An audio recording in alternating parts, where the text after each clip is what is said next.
हम्म। ये हमारा I block का इलाका है। इसमें आप साफ देख सकते हैं आसमान पे बिजली किस तरह से चमक रही है और कितना खूबसूरत। ये देखिए आसमान पे ये बिजली चमक रही है और ये देखिए। और सूरह रात जो है वो 13वां सूरह है कुरान मजीद का। रात मतलब बिजली, रे एंड दाल, 13वां सूरह कुरान मजीद का। और उसमें 2 आयतें मैं आपको बताऊंगा कि रात और मलाइका मुझे सजदा करते हैं, यानी बिजली अल्लाह ताला को सजदा करती है। सुबहान अल्लाह, सुबहान अल्लाह।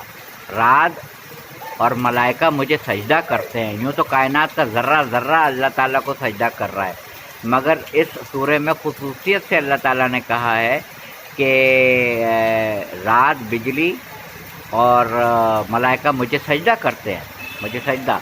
और आगे जाके इसी सूरह में है कि परवरदिगार आलम का इरशाद गिरामी है सूरह रात में कि और मैं जिस पे चाहता हूँ ये बिजली गिरा देता हूँ। मतलब है ये बिजली जो है अचानक किसी पे नहीं गिरती है। अल्लाह ताला फरमाता है सूरह रात में, और मैं जिस पे चाहता हूँ ये बिजली को गिरा देता हूँ।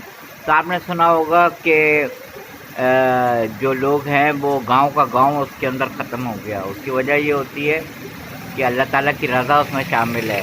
कितने लोग बिजली से ख़त्म हो जाते हैं, हलाक हो जाते हैं, ख़त्म हो जाते हैं। और ये अल्लाह ताला का एक अज़ाब है।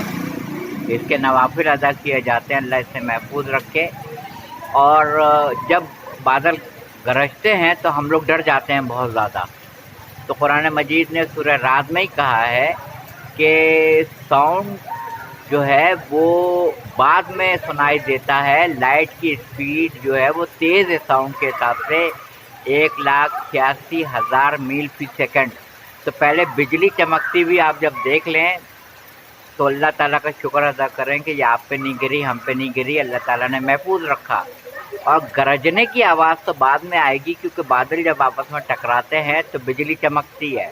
तो बिजली हमें नज़र आ गई, हम महफूज रहे। अल्लाह का ताला का हमें शुक्र अदा करना चाहिए और आवाज़ से नहीं घबराना चाहिए।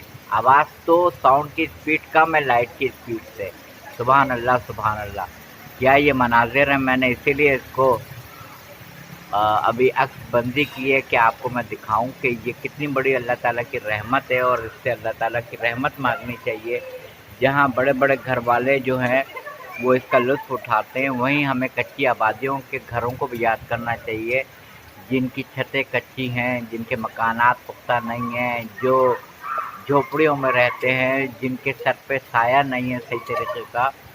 वो इस तूफ़ानी बारिश का क्या मुकाबला करेंगे। मगर फ़ानूस बन के जिसकी हिफाजत हवा करे, फ़ानूस बन के जिसकी हिफाजत हवा करे, भाई वो शम्मा क्या बुझे जिसे रोशन खुदा करे। सुबहान अल्लाह, सुबहान अल्लाह, सुबहान अल्लाह। अपने कमेंट्स दीजिएगा ज़रूर।